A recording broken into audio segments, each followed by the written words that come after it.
Welcome to Reflections, a program where we discuss values and virtues for the transformation of the individual and the society at large. I am Father George Ehusani. Today I would like to begin by reading a passage from the book of Proverbs, Proverbs chapter 14 from verse 29 to 34. Whoever is slow to anger has great understanding, but the one who has a hasty temper exalts folly.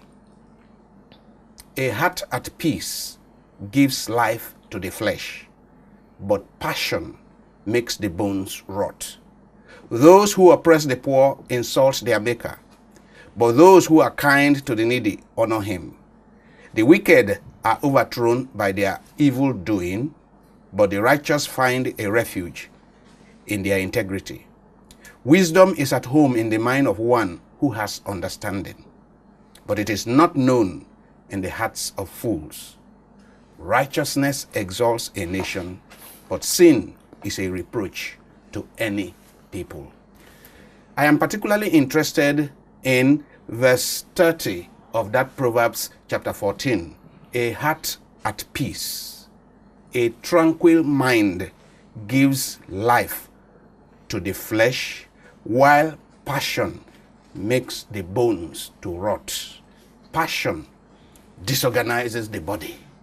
Whatever kind of passion, anger, lust, jealousy, envy, they disorganize the mind or the body. We are talking here, perhaps the author is talking of the relationship between emotions and the well-being of the body and the mind. And to discuss this whole thing about the relationship between emotions and the well-being of the person, and also to talk about how the brain and the body are related in healthcare and in the system of the body, and finally to discuss nutrition and how the body needs the right nutrition in order to not only grow but to repair itself when there is any damage. I have with me in the studio Dr. Dayo Ajibade. You're welcome. Thank you, sir. Thank you, Father. Dr. Dayo Ajibade is of the Brain and Body Foundation. Has a foundation called the Brain and Body Foundation, and he has a Brain and Body Center where they promote wellness on all fronts. Wellness of the mind, wellness of the body. Dr. Ajibade has done a lot of work in holistic health care. How do you achieve your optimum in health care? The care of the health of the brain, the health of the body. And how do you achieve that? Not with a lot of drugs, but using natural resources, using the resources of the body itself. How do you enhance the body's own natural capacity to heal itself? How do you enhance the brain's natural capacity to heal itself when there is any damage? And so Dr. Ajibade has been doing a lot of work with autistic patients with autistic, in the autistic spectrum, as they call it. Yes. Autistic spectrum, dementia, multiple sclerosis or palsy. Palsy, dementias. Dementias, and so on and so forth. Dr. Ajibade, you are welcome to the studio, and we want to know more of what you are doing. While looking at what you are doing, somewhere I saw a quote in the Brain and Body Solution. I saw a quote that says, for every drug that benefits patients, there is a natural substance that achieves the same effect. This quote is by Dr. Pfeiffer Law. For every drug that benefits patients, there is a natural substance that will achieve the same kind of result. And I know you have been involved in using nutrients, using supplements, vitamins, amino acids, minerals, essential oils. You have been using a lot of this to achieve results. And you even have a documentary on the results you have achieved with autistic patients and dementia patients using not drugs, but rich nutrition. Tell us about it. Well, thank you, Father, and I appreciate you having me on the show. Yes, our philosophy at the Brain and Body Foundation is that the human body has tremendous potential and ability to heal, to correct, to repair itself. Now, that does not mean that we are against drugs at all. I'm a medical doctor by training and by profession. And so what we do is not, in a sense, it is not treating. Because if you say you're treating something, that means you're using medication, so to speak, to address a disease. Approved by NAFDAC. Approved by all the powers that be, so to speak. Yes, NAFDAC included. What we like to do, again, this is also to ensure that we are in compliance with all the things in place. It's like we like to say that, and really, this is in reality, we are empowering, optimizing, enhancing the ability of the body's brain, the body's cells and tissues to do what they were created to do what they were designed to do.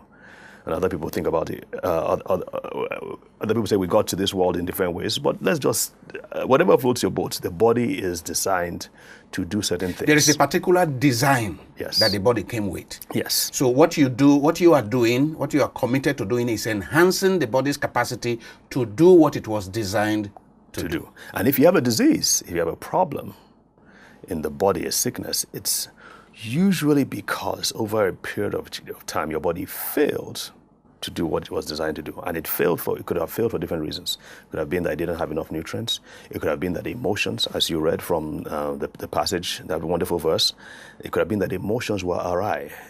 There are certain emotions that destroy the body. There are certain emotions that uplift the body. It could have been that the work they were doing, they were not happy with. Well, so once again, we go back to that Proverbs passage, verse 30. A heart at peace gives life to the flesh. A heart, where is the heart? Okay, heart here. Yes. A heart at peace. Yes. And the heart is, we're talking heart now, intangible. I think that verse is referring to the spiritual core of the human being. The mind and the emotions, and to some degree the spiritual aspect as well. But I think you're right. The mind is more prominent in that. Right. So a mind at peace gives life to the flesh. But a mind that has gone haywire with passion, particularly comes to mind is the passion of anger, lust, jealousy, envy. Now, a mind that is that has gone haywire with passion, the body begins to rot. How does that happen? I think it's telling that verse actually says that it rots the bones. The bones in particular, not just the body as a whole, although to some degree it affects the body, but the bones. Why does it mention the bones? Well, from medical perspective, the bones are where the blood cells, bone marrow. The bone marrow are where the blood cells are created. And think about this. The blood cells include the immune cells, which over 25% of your blood cells are made of immune cells, which of course are there to protect and defend the body against invasion, both from without and from within. Also, the blood is what carries oxygen, nutrients to the cells where they are needed. So once you begin to compromise the generation center, the factory where the blood is produced, it's quite easy to understand how that can affect the rest of the body negatively. So negative emotions, yes, like we have mentioned, like anger, like sorrow. Yes. If I overweep over the loss of a relation, over mourn, and just refuse to be consoled, and so depression, all negative emotions. Yes. Depression, mourning, sorrow, anger, inordinate passion, lust, envy. So all these negative emotions affect the bones. Yes. Affect the production of the blood cells. Yes. And then, of course, dysregulates the whole body. That's the word, dysregulation. Yes. Yes. What about the brain? That's a good question, Father. In fact, as we're talking about these emotions, what scientists have come up with, they've come up with the three most harmful emotions. You mentioned them already: anxiety, anger, and depression. Anxiety, anger, and depression. And the kind of anger that they're referring to is not that they found out that is the worst. All anger is not the best, but the ones that they are really concerned about is the anger towards another human being. You can be, especially the one you know. especially the one you know. Yes, the one close to you. So the closer the person is to you, and the more angry you are, the more dangerous it is, especially if it's sustained over a period of time. So in answer to your question, how does it affect the brain? Well, again, the brain is the control center of the body. The brain, everything proceeds from the brain. Some people may dispute that, but everything from your heart rate to your digestion, to your bones, to your energy levels, to everything. So what we know is this: when emotions begin to, if the emotions are in good working order, your digestion works better, you're not tense, you are more likely to be happy and joyful, you're more likely to function well at work, you're more likely to focus and concentrate on your schooling. But once there's that strain, sometimes I prefer the word strain as opposed to stress. Yes. Because when people talk about stress, they think about something that's way out there, it's really attacking you. But strain, they can understand. Strain could be, everything outside may be okay, but you're just not satisfied, or you have some conflicts. It's not stressful in that sense, but there's a strain. It means things are off. And over a period of time, that begins to affect the brain's ability to regulate, to produce the hormones that are needed. As a matter of fact, the parts of the brain that are most affected in depression are the same parts that are responsible for memory and actually for production of new brain cells to replace and repair the old ones. So once you begin to compromise, or once the emotions begin to compromise those centers in the brain, you can see quite easily why a person cannot be effective either at work or at home. That's why, for instance, people who are stressed in a couples, in fact, they find out that simply by regulating and giving and sorting out marital issues, for instance, makes the person more effective at work. Makes the person more effective at work. And if they have been looking for a child, in some cases, it comes more easily. Because their minds are at peace. See this passage. Yes. If their minds are at peace, the rest of the body and the mind, and the brain, they work perfectly. Absolutely. You know, talking about this, to what extent have the findings in neuroscience enhanced these discoveries? Fantastically. I mean, a lot of these things we knew intuitively. I mean, the Bible has been around for many years. Philosophers have all said, well, if you're at peace, you are more likely to function. But we all know these things. But now, because of the advancements in brain science and brain research, especially in the area of neuroimaging, where you actually look at the brain while it is functioning. Up until 10, 15 years ago, we could only look at the static brain. So you take a picture of the brain and then you study it.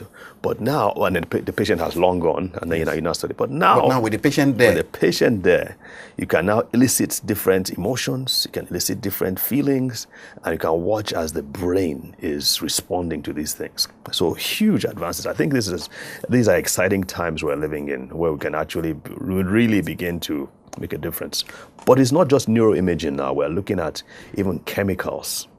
We're now seeing that there is the balance of chemicals, and many of these chemicals are hormones or neurotransmitters. These are the signaling chemicals in the brain. They are now seeing that the abundance of some or the deficiencies of the others can, to a very large extent, affect your thinking, affect your emotions, affect your feelings. Wow. So these discoveries in neuroscience, and especially neuroimaging, now makes it possible for us to know the balance or imbalance of the transmitters and neurons in the brain. Yes. And can they be corrected? Yes. Thankfully, there are now organizations, the ones I know of are in the US, that are now taking specific tests, and they can now tell you what is off and what is on, and they can now prescribe. And most of what they prescribe are nutrients. Natural supplements. Simple nutrients. That because what we know is that the neurotransmitters themselves are made from nutrients. So if you are lacking in a certain neurotransmitter like acetylcholine or dopamine, they can now say, okay, the nutrients needed to build these neurotransmitters can be gotten, and they can combine these things based on what they see in your profile, and they can administer that to you. So we're doing our Brain and Body Foundation is we're collaborating with some of these centers in the US that can actually do this, because we can't bring those big equipments and expert, yeah. Even if we could bring them, and Nigeria does have the ability to bring them, but there's a question of maintaining them, and of course the expertise should be here to use them. There are lots of hurdles to cross to use those things. However, we can do blood tests and we can bring in the nutrients to address these issues. Before we go, second segment of this program, we're going to discuss the specificities of those nutrients and how you get them. Yeah. But, people say, those who have known me for many years, say that I don't smile much. Is it some imbalance in dopamine or serotonin? Let me know, is it some imbalance in dopamine or serotonin that makes me not to... People say that I don't smile much. Why? Oh, really? What could it have been? Father, if I may speak for myself, I have not noticed that. Okay, because I was interested in your talking about nutrients and certain imbalances, and immediately I said to myself, okay, people say that I don't smile much, but also I discovered that, and of course it's all over the place now, that when you go jogging, yes, when you do sports, yes, you are a sportsman, when you do sports, that it increases it secretes more of the happy hormones. Yes, endorphins. Yes, exercise is vital. We're coming to understand that more and more and more.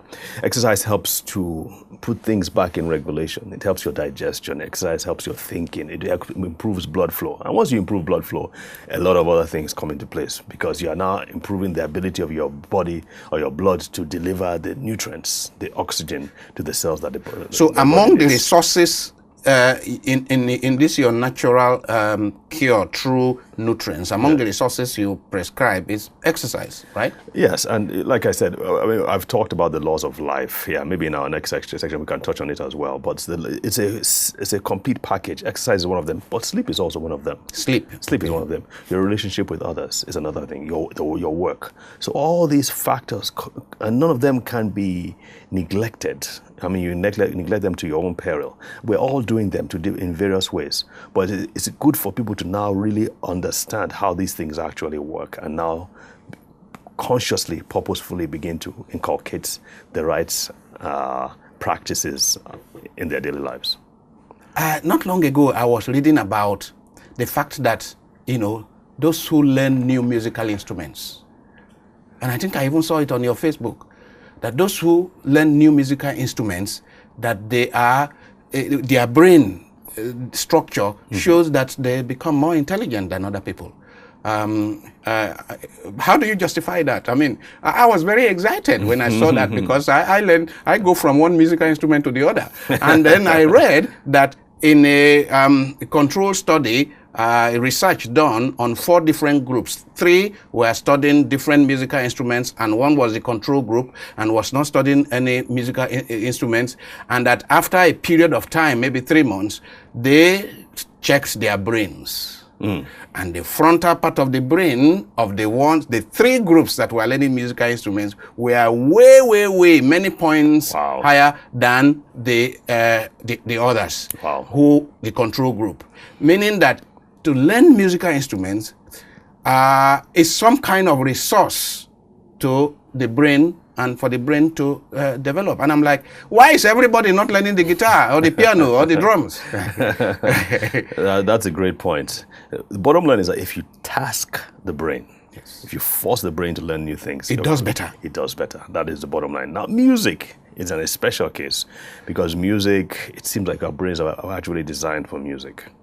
And they've done different experiments. I hope you guys are hearing. It's as if our brains are designed for music. Yes. So people to learn musical instruments so that their brains will live longer.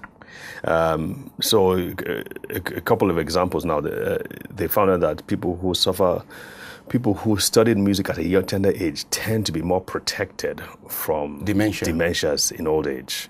Because in other words, that's wiring and structuring of your brain at an early age. It seems to produce stronger brain cells and stronger connections at that age when you're learning music, or even later too, that help to protect the brain in the future.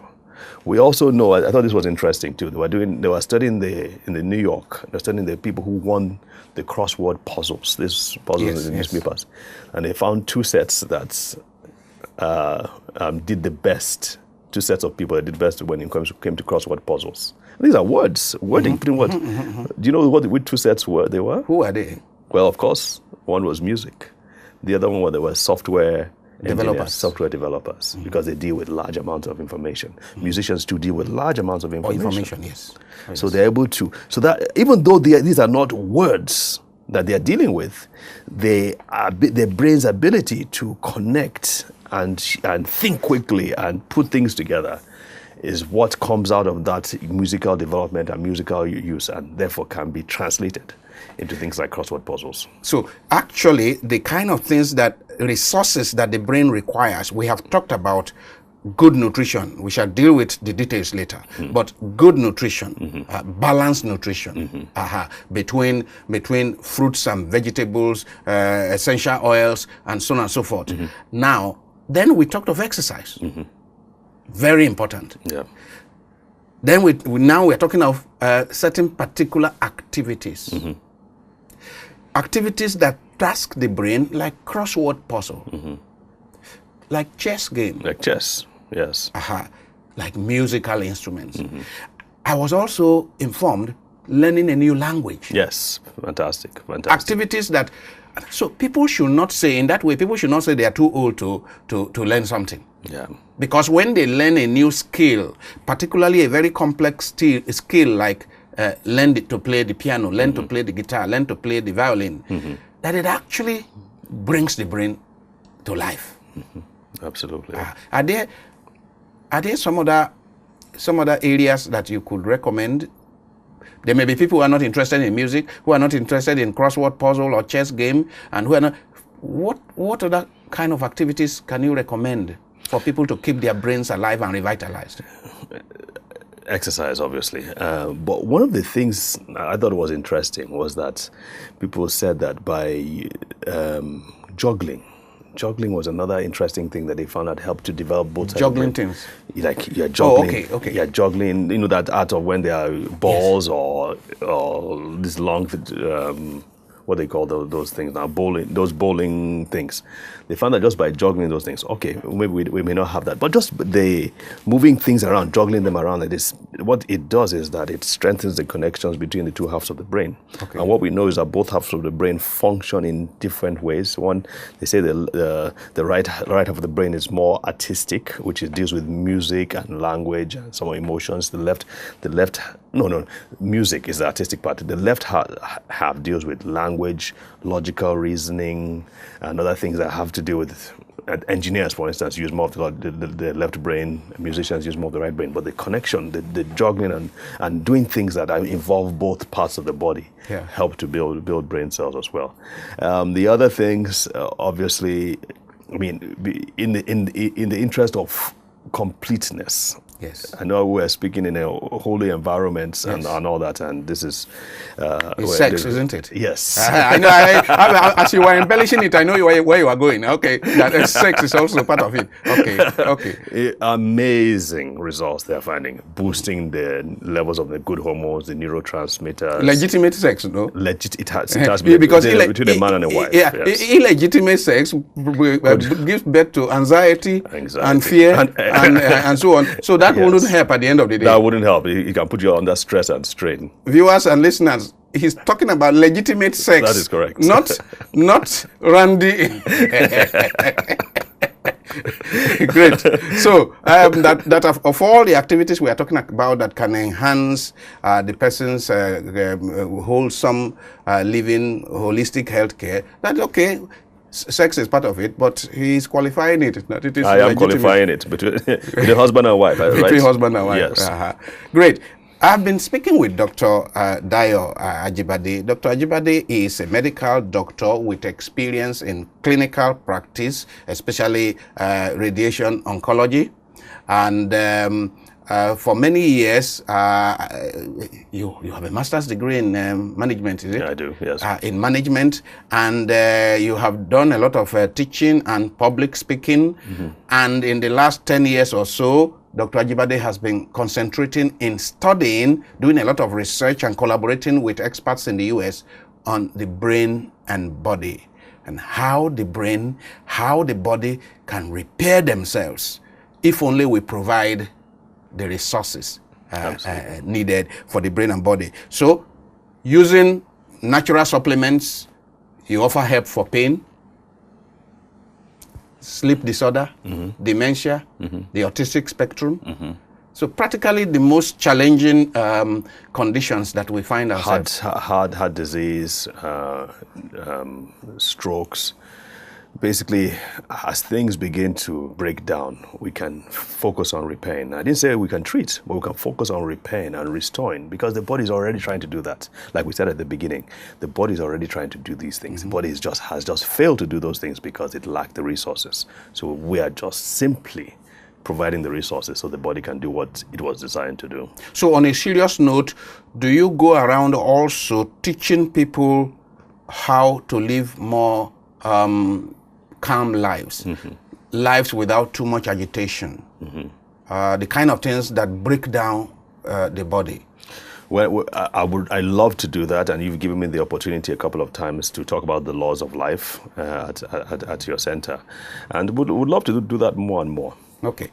In the next segment, we shall discuss more details about the laws of life that you teach, and also now more specifics about the nutrients that help the body to repair itself. It's been wonderful having you in the studio. Dr.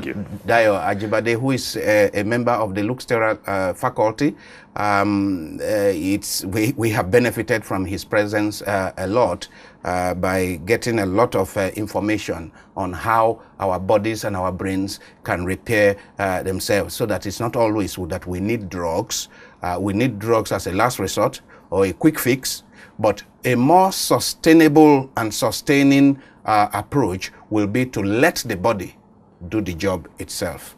Thank you very much for coming to the studio. Thank you. And then we shall have a second segment where we deal with the specificities of this issue.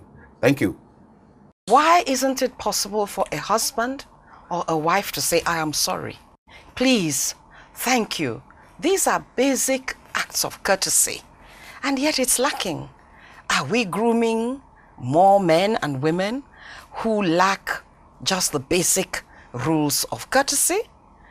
One survey found Nigerians the most religious people in the world. Then the next survey. The corruption index found Nigeria, I think, the second most corrupt country in the world that same year. And then another survey found Nigerians the happiest people on earth. And so we seem to be a society of contradictions. That is it. Being Christian is no longer a question of my flesh, of my belonging to one ethnic group, of my belonging to one descent, or my belonging to one sector of the society or the other. But it means being born of God. I know, for example, at my age, there are some words till today I cannot say. But you find 3, 5, 7-year-old children just peeling it on the street. And it doesn't matter. And in fact, it is seen as a level of sophistication. A big man was certainly handcuffed, and hair was let loose. And I had to ask some of my colleagues, are you aware that on a daily basis, the ordinary people who have committed minor offenses are not only handcuffed, they are like chained. Yes. But nobody talks about them. And thrown into Black Maria. Thrown into Black Maria. Sometimes the Black Maria is put in the sun. The tragedy of the military coup is set in motion a range of issues that so destabilize this country. And the result is that we've ended in the last 20 or 30 years with an academic community that has become so traumatized that it has also lost the capacity to even do what intellectuals and academicians ought to do.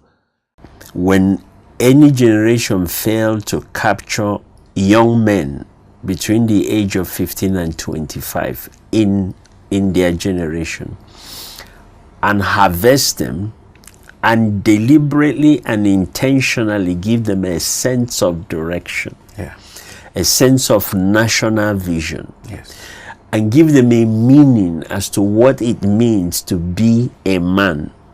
So when you fail to do that, instead of using their energy to build their environment, they will use it to destroy everything that was ever built. So if you look at what's going on in Nigeria, it's as a result of failed attempts, not just one generation, but several generations. Once again in the studio, Dr. Dayo AJIBADE of the Brain and Body Foundation. Dr. AJIBADE, you're welcome once again. Thank you, Father. We were discussing the new findings through brain imaging, what happens in the brain when you engage certain activities, how the mind that is not at peace, how the body is negatively affected, how the bone, where the blood is produced and the blood that sends oxygen to the body, if all that can be negatively affected if your mind is not at peace, or if your mind is engaged in negative emotions of depression, of anxiety, of anger, and so on and so forth. We would like to go into some detail. The last time we did say Dr. AJIBADE is a medical doctor with experience in clinical practice, especially oncology, and with a lot of experience in teaching and coaching about healthcare and health well-being, the overall well-being, and about the loss of life that will help our well-being. Can we begin by talking about those